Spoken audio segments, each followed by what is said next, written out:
ಇವತ್ತಂತರೂ ನಮ್ಮ ಅತ್ತಿಗೆ ಕಾಯಿಲೆ ಒದೆ ಬೆಳೆದಂತ ಪಕ್ಕ ಹೆಂಗಂತ ಗೊತ್ತಾಗ್ಬೇಕಂದ್ರೆ ವಿಡಿಯೋ ಕೊನೆವರೆಗೂ ನೋಡಿ.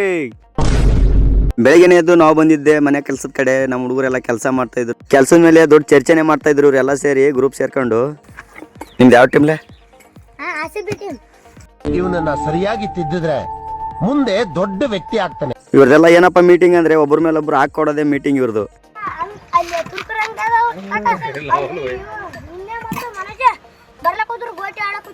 ಬರೀ ಒಬ್ಬರ ಮೇಲೆ ಒಬ್ರು ಚಾಡಿ ಹೇಳದ. ಇಲ್ಲೊಂದು ಸಮಸ್ಯೆ ಖಂಡಿತ ಇದೆ. ಅಲ್ಲಿ ಏನೋ ಸಮಸ್ಯೆ ಇಲ್ಲ, ಇಲ್ಲೊಂದು ಸಮಸ್ಯೆಗೆ ಪರಿಹಾರ ಹೇಳ್ತಾ ಇದ್ದೀರಾ ನಮ್ಮ ಮಾವ, ಕೇಳ್ಕೊಳ್ಳಿ. ಇವಾಗ ನಿಮ್ಮ ವಯಸ್ಸಿನಾಗ ಇಲ್ಲಿ ಹುಡುಗರೆಲ್ಲ ಗುಡಿ ಬಲ್ಲಿ ಎಲ್ಲ ಆಡ್ತಿದ್ರಿಲ್ಲ, ಇವಾಗ ಯಾಕೆ ಮಂದಿಲ್ಲ ಅಷ್ಟು?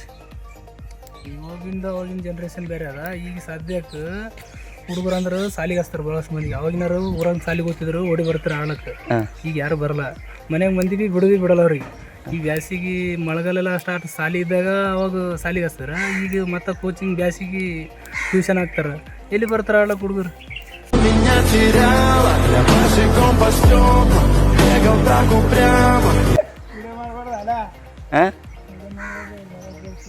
ಯಾರು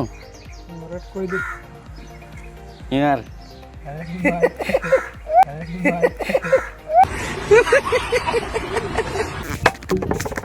ಅನಿಸ್ತೀರ ಎಲ್ಲ ಹೇಳಿ ನೀವು ಈ ವರ್ಷ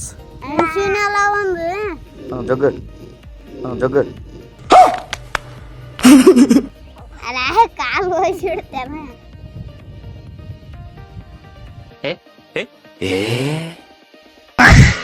ಎಲ್ಲ ಬಂದ್ಬಿಟ್ಟು ತಲೆ ಒತ್ತೀನಿ ಕಾಲು ಒತ್ತೀನಿ ಅಂತ ಏನಕ್ಕಂತ ಇದಾರೆ ಅಂದ್ರೆ ಇವ್ರಿಗೆ ಮಾವಿನಕಾಯಿ ಬೇಕಂತೆ.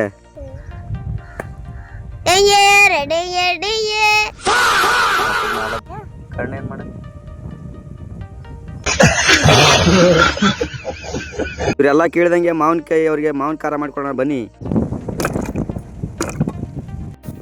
ಕುಟ್ಟಿದ ಖಾರದ ಪುಡಿ, ಟೇಸ್ಟಿಗೆ ತಕ್ಕಂತ ಉಪ್ಪು, ಅಡಿಗೆ ಹಾಕ ಎಣ್ಣೆ, ಗರಂ ಮಸಾಲ ಎಲ್ಲ ಮಿಕ್ಸ್ ಆದ್ಮೇಲೆ ರುಚಿ ನೋಡೋಣ ಬನ್ನಿ. ಯಾರ್ಯಾರಿಗೆಲ್ಲ ಬಾಯಾಗ ನೀರು ಕಡಿಲತ್ತ ನೋಡ್ರಿ. ಬಾಯಕ್ಕ ನೀರು ಕಡ್ದಿಲ್ಲ ಅಂದ್ರ ಕಮೆಂಟ್ ಮಾಡಿವ್ರಿ ನನಗೆ ಬಾಯಾಗ ನೀರು ಕಡ್ದಿಲ್ಲ ಅಂತ. ತೆಗಿರಲ್ಲ ನಿಮ್ಗೆ ಗೊತ್ತಾಗಲ್ಲ. ನಮ್ಮ ಅತ್ತಿಗೆ ಏನೋ ಕೊಡಿಯಕ್ ಬಂತಂದ್ರೆ ಇವತ್ತು ಮಾವಿನ ಖಾರ ಮಾಡ್ಬಿಟ್ಟು ಪ್ಲೇಟ್ ಎಲ್ಲ ಹಂಗೆ ಇಟ್ಬಿಟ್ಟು ಡ್ರಮ್ಮಲ್ಲಿ ಹಾಕ್ಬಿಟ್ಟಿದೀವಿ.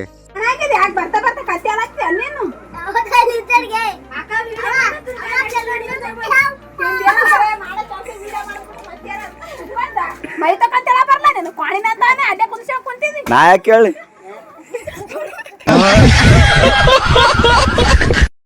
ಫಾಲೋ ಮಾಡ್ರಪ್ಪ.